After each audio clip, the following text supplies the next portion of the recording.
Hey, what's up guys? So I wanted to make a video because I know some of you are off to a rough start.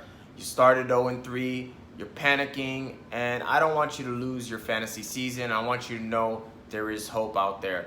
The main thing you want to do is you want to have the mindset of just get in. So you want to focus on whatever that last seed is. If it's the 6th seed, maybe you're only a game back. Maybe you're 2 games back, but that's okay because forget about being number 1. More than likely, that's out the door. But you could still make the playoffs.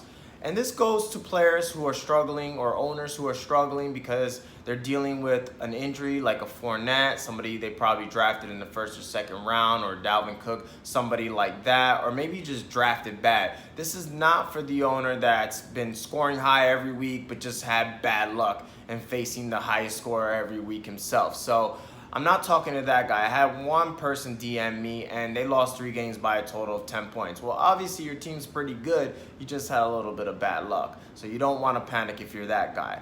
But if you're getting crushed out there, then this video is definitely for you. All right, what you want to do is play like it's DFS. When you're 0-3, every week is like a playoff game for you.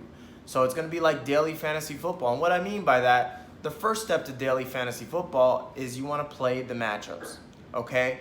So a guy like Allen Robinson against a weak Bucs secondary, that's a good matchup and probably somebody you could get for cheap because he hasn't quite lit up the scoreboard.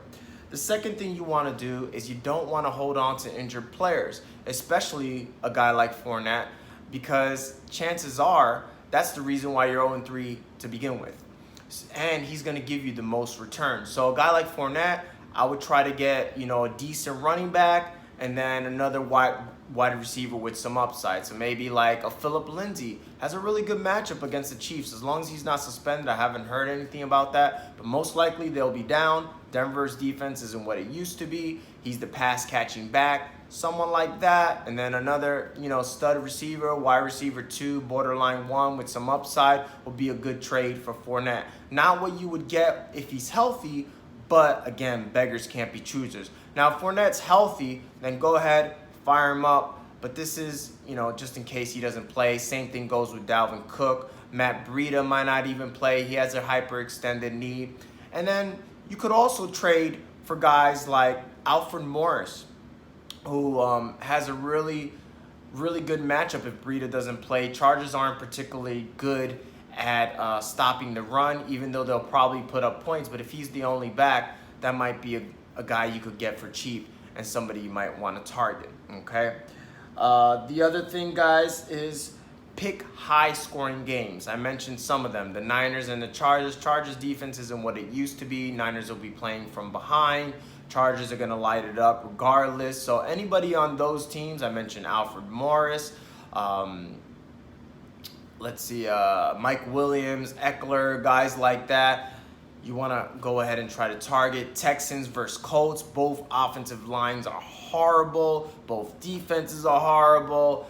A guy like Nyheim Hines might be a decent pickup to play at flex because J.J. Watt and Clowney, they're going to be coming. I think Indianapolis might be missing their left and right tackle, so he might get a bunch of those little dump passes.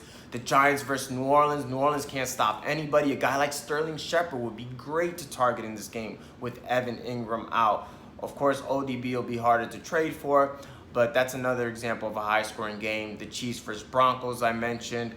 What's another one? Yeah, that's pretty much the 4 big high-scoring games. So you want to load up on players in those games. And the last thing is you want to get high-volume guys that are going to get a lot of targets, because the more opportunities you get, the better chance you have to put up points. Guys like Marquise Goodwin, Deshaun Jackson, those boomer bust guys, those might not be the players you want to target this particular week. You know what I'm saying? So make sure you hit those waivers hard. You could always check with me.